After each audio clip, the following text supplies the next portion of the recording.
Boa tarde a todos. Essa é uma iniciativa da Regional São Paulo. A gente quer trazer para os associados um pouco da realidade do dia a dia do cirurgião plástico na epidemia do Covid.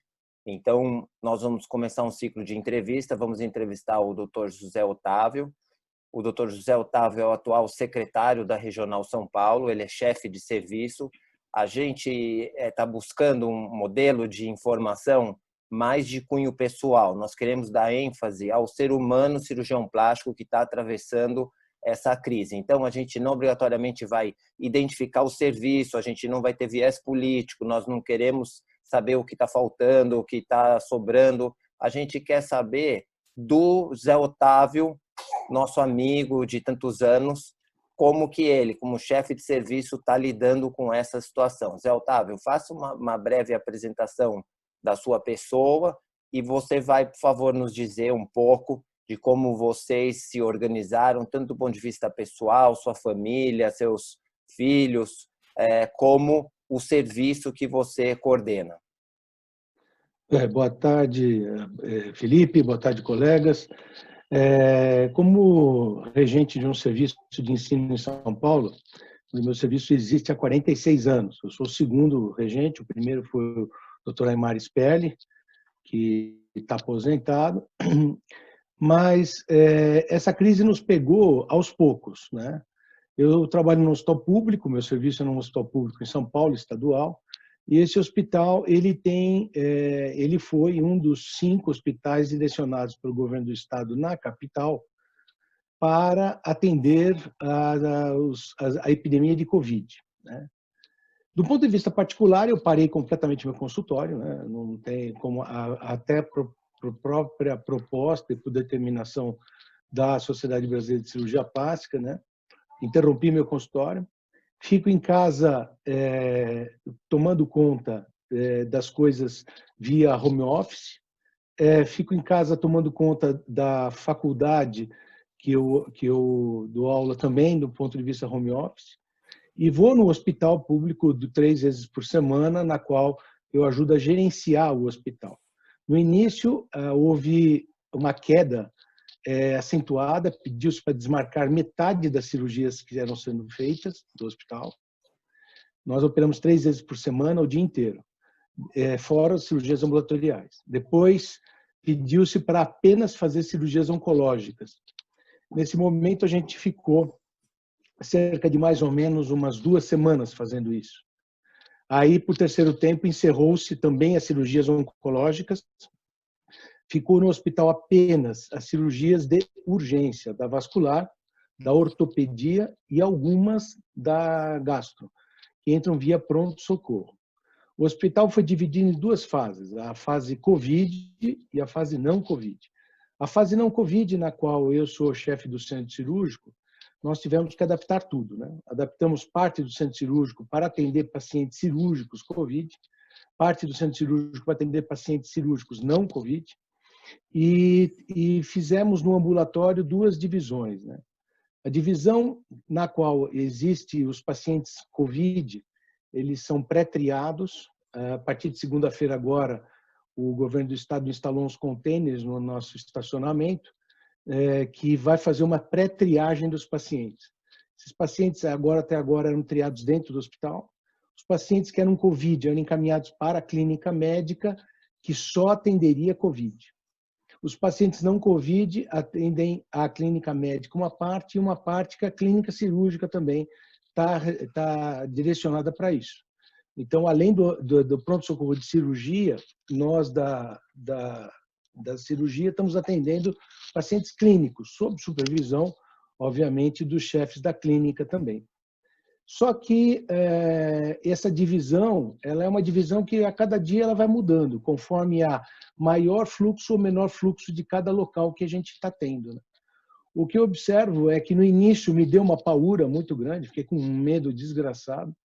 Não só, não estou falando da minha vida em relação à infecção, mas a forma de atender, porque você como cirurgião começa a atender a parte infecta, você tem que mudar completamente a cabeça.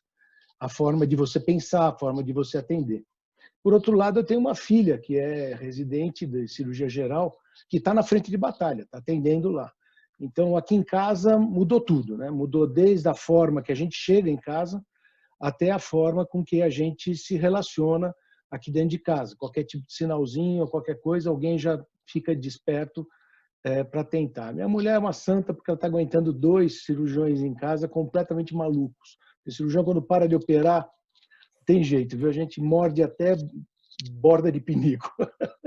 Ô Zé, é muito impressionante que você, como cirurgião plástico, Sim, assumiu um cargo de liderança num hospital que deve ter outras clínicas cirúrgicas com também. Como é que certeza. isso foi acontecendo do cirurgião plástico tomar a frente? Bem, não foi bem eu que só tomei a frente. Nós temos lá no hospital 3 médicos que são muito voltados para o ensino, né?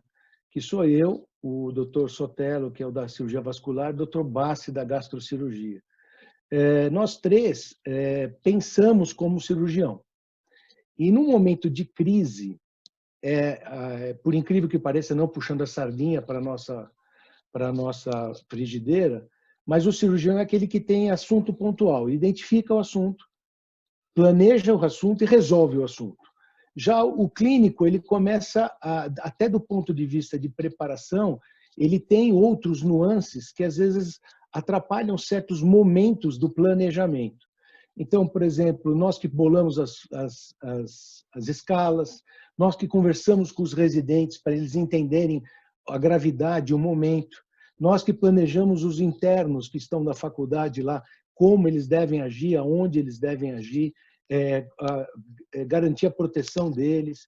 Isso tudo acabou sendo naturalmente indo para 3 lideranças que o hospital tem. Eu já fui diretor do departamento de cirurgia por mais de 10 anos lá no hospital. O atual diretor é o Dr. Sotelo, que é vascular, e eu agora só chefe do centro cirúrgico e regente da cirurgia plástica. Fantástico, Zé. Eu queria, na nossa entrevista, a gente conta Claro. com a presença do Dr. André Cervantes. André Cervantes é o responsável pelo departamento científico da Regional São Paulo, estava com a nossa jornada paulista extremamente avançada, já com os estrangeiros todos convidados, e eu queria, como ele está participando da entrevista, que ele fizesse uma pergunta breve para você. Eu acho que você, Zé, deu muita segurança, você nos mostrou como o cirurgião plástico vai ter um papel importante, né, nessa fase dura, e eu queria uma colocação do André, por favor. Só dispor, André. Boa tarde, Zé. Perfeitas suas colocações. É muito importante você como responsável por um grande serviço e uma honra para nós cirurgiões plásticos, obviamente, ter você aí como uma liderança dentro de uma situação tão complexa na vida de todos nós médicos, né?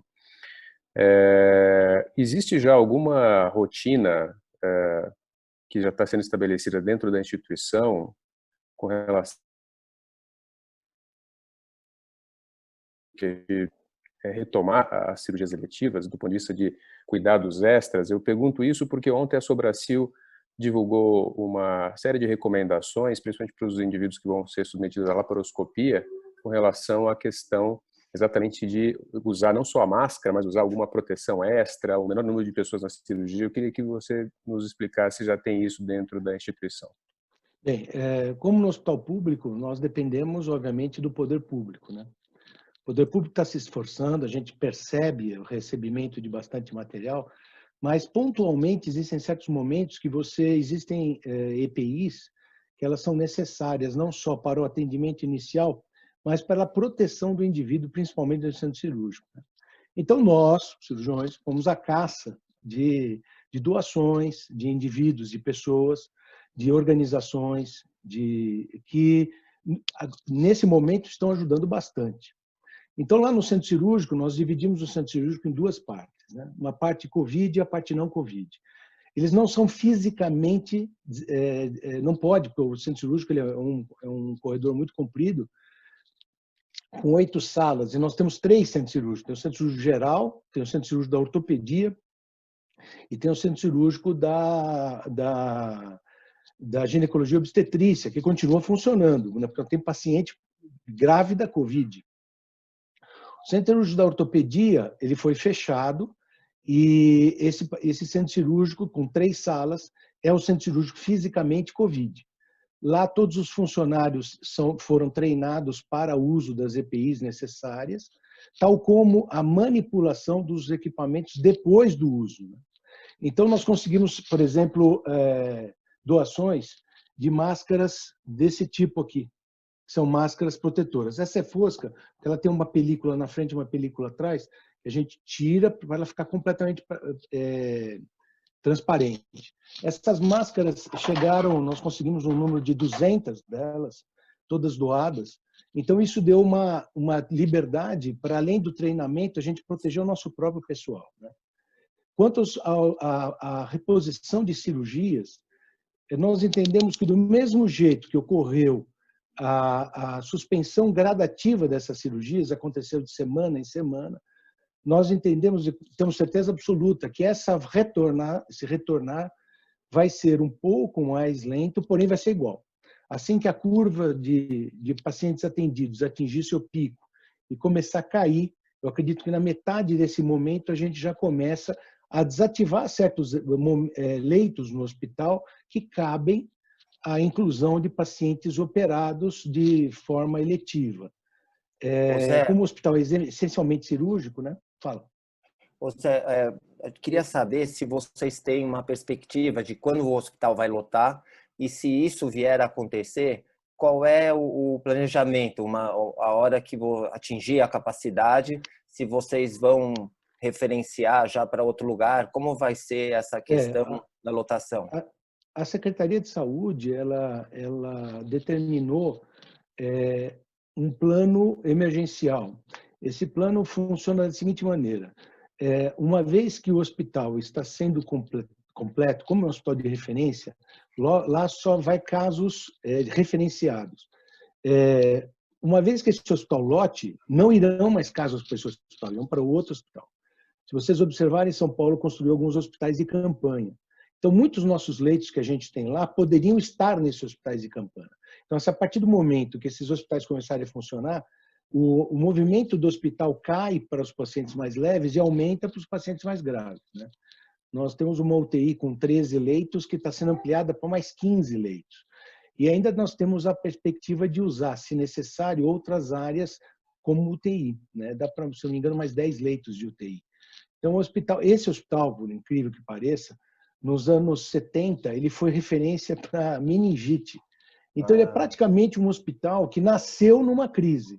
Então, ele se adapta muito bem, né? Fisicamente, relativamente, não é fácil, porque ele mudou muito, mas é mais palpável do que você pegar um hospital que você tem vários complexos, um próximo do outro, né? O fato de você ter 3 centros cirúrgicos, imagina, uma grávida nunca encontra um indivíduo que está na ortopedia, muito menos na central de cirurgia, né? A gente imagina que retorna ao normal. Esse pico deve estar atingindo entre 15 e 20 de abril, eu acredito que o pico máximo de pacientes atendidos, e a partir de maio, final de maio, a gente já começa a ter uma curva de declínio. Eu visualizo que em junho nós teremos já um aspecto como estávamos há 2 semanas atrás. E os residentes, a turma nova, como que está assim, a energia deles? Eles estão mais assustados, acuados, ou eles estão tipo, não vem para a guerra, eu quero ajudar, quando começa, como eu posso ser útil? Como que está o perfil dos jovens médicos, jovens cirurgiões que você conhece, que você convive, do teu time? Bem, no meu time, o que eu observei são 3 aspectos, né? O R5, que é o último que está terminando, no início ficou muito bravo, porque as cirurgias que ele iria operar mais, como face ou reconstrução nasal complexa, ou lesões mais complexas, vai perder essas cirurgias. Em compensação, o R3, que entrou agora, né, o apelido dele é Azarão, porque o cara entrou, já começou uma epidemia. Então, e os R2 estão naquela, que para eles tanto faz, porque daqui o ano que vem eles vão operar o que eles não querem. O que a gente conseguiu é mostrar para os R5 que estão para sair que aquele período pequeno que nós vamos ter, nós vamos dar para eles o mais importante. Eles podem não ter, por exemplo, não vão operar 25, 30 narizes, mas vão operar muito bem 10 narizes. Né? Não, mas eu queria saber inteira, do engajamento em relação deles a com a moral. epidemia. Assim, como está a sua tropa frente a essa batalha Perfeito. que está por surgir? Tá, Eles estão motivados, eles estão eu assustados? respondo.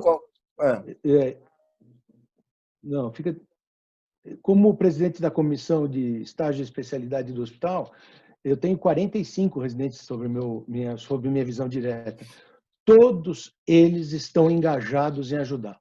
Você não vê ninguém com um problema. O que eles têm medo, e o que a gente já conseguiu, é que eles tenham que atender sem condições físicas, sem equipamentos de proteção individual.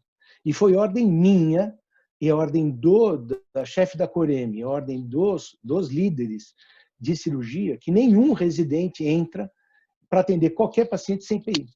A base dele é manter a vida e a garantia deles.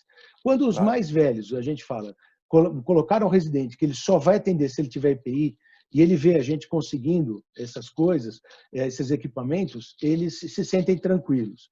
E nós fizemos escalas na qual o residente dá um plantão, por exemplo, no pronto-socorro, a cada 25 dias, 20 dias. Então, isso acalma os ânimos, porque a gente botou todo mundo no mesmo saco, né?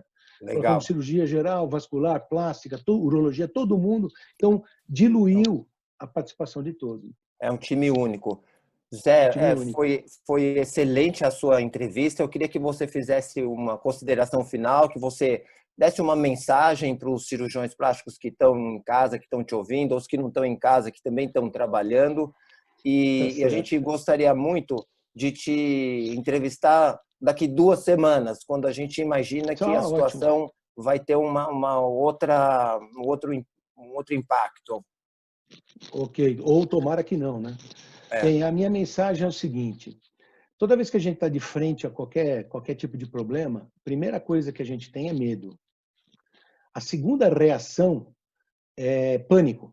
Você fica com medo e tem pânico. O que eu vou fazer? A terceira é a mais difícil, porém a mais coerente, que é você parar para pensar em verificar o que é importante na tua vida e tentar fazer dessas coisas importantes o teu meio de viver. Nós todos estamos sem ganhar, nós todos estamos sem trabalhar, nós todos estamos juntos. Isso, por um lado, é bom, porque não existe mal que sempre dure e nem bem que nunca acabe. É isso que eu tenho para falar. Muito obrigado, Zé Otávio. Muito obrigado, André Cervantes, pela participação de vocês. Um forte abraço para todos. Nos vemos, então, numa próxima entrevista.